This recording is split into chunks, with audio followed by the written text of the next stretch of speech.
తప్పు చేస్తే వాళ్ళని పట్టుకోవాల్సిన వాళ్ళే తప్పు జరిగితే దాన్ని దాచే ప్రయత్నం చేస్తారనే ఆరోపణలు. స్టేషన్లోకి ఇద్దరు నిందితులు వచ్చారు. తెల్లారేసరికి ఒక్కరే మిగిలారు. కనిపించకుండా పోయిన వ్యక్తి కోసం గాలింపు లేదు. ఉన్న ఒక్కరినే కోర్టు ముందు హాజరుపరిచారు.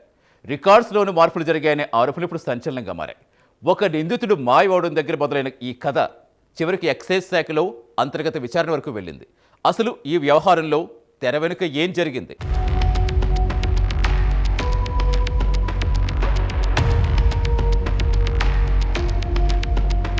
తప్పు జరిగింది. ఆ తప్పును కప్పిపుచ్చేందుకు మరో తప్పు చేశారన్న ఆరోపణలిప్పుడు భద్రాచలం ఎక్సైజ్ స్టేషన్ను కుదిపేస్తున్నాయి. గంజాయి తరలిస్తున్న ఇద్దరిని పట్టుకున్నారు. వారి వద్ద నుంచి సుమారు 5 కిలోల గంజాయిని స్వాధీనం చేసుకున్నారు. ఇద్దరిని స్టేషన్కు తీసుకొచ్చారు. కానీ మరుసటి రోజు ఉదయం సీన్ మారిపోయింది.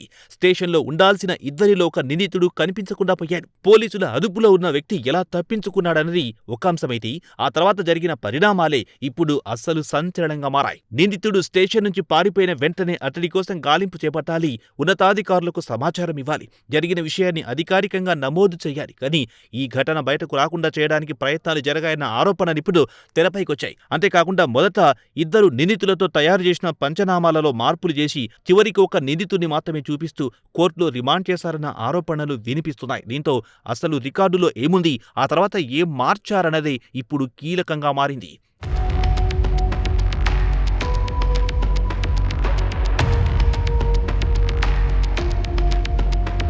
ఇదే సమయంలో ఎఫ్ఐఆర్లోనూ మార్పులు జరిగాయన్న ఆరోపణలు ఈ వ్యవహారాన్ని మరింత సీరియస్గా మార్చాయి. మొదట ఇద్దరు నిందితులు, ఆ తర్వాత ఒక్కరే కోర్టులో కనిపించడం, మధ్యలో ఒక నిందితుడు స్టేషన్ నుంచి తప్పించుకోవడం, ఈ పరిణామాలన్నీ ఎలా జరిగాయన్న దానిపై ఇప్పుడు అంతర్గత విచారణ జరిగింది. ఘటనకు సంబంధించి పంచనామా, నిందితుడు తప్పించుకున్న పరిస్థితులు, రికార్డులో జరిగినట్టు చెబుతున్న మార్పులపై అధికారులు ఆరా తీసినట్టు సమాచారం. ఈ వ్యవహారం ఉన్నతాధికారుల దృష్టికి వెళ్లడంతో సిఐ స్థాయి అధికారి వ్యవహారంపైన విచారణ జరిగినట్టు తెలుస్తోంది. విచారణ అనంతరం నివేదికను కమిషనరేట్కు పంపించినట్టు సమాచారం. ఆగస్టు మొదటి వారంలో జరిగిన ఈ ఘటన తాజాగా వెలుగులోకి రావడంతో భద్రాచలం ఎక్సైజ్ స్టేషన్లో జరిగిన అసలు వ్యవహారంపై ఇప్పుడు శాఖలోని చర్చ జరుగుతోంది. ఒక నిందితుడు స్టేషన్ నుంచి ఎలా తప్పించుకున్నాడన్న దానికంటే అతడు తప్పించుకున్న తర్వాత కేసు రికార్డులో ఏం జరిగిందన్నదే ఇప్పుడు ఈ మొత్తం వ్యవహారంలో కీలకంగా మారింది.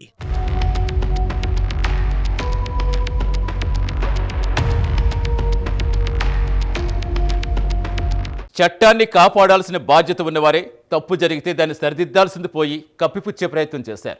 నిందితుడిని పట్టుకోవడం నుంచి కేసు నమోదు చేసి కోర్టు ముందు హాజరుపరిచే వరకు ప్రతి అడుగులో నిబంధనలు పాటించాల్సిన అధికారులపైనే ఇప్పుడు ఆరోపణలు రావడం కలకలం రేపుతోంది.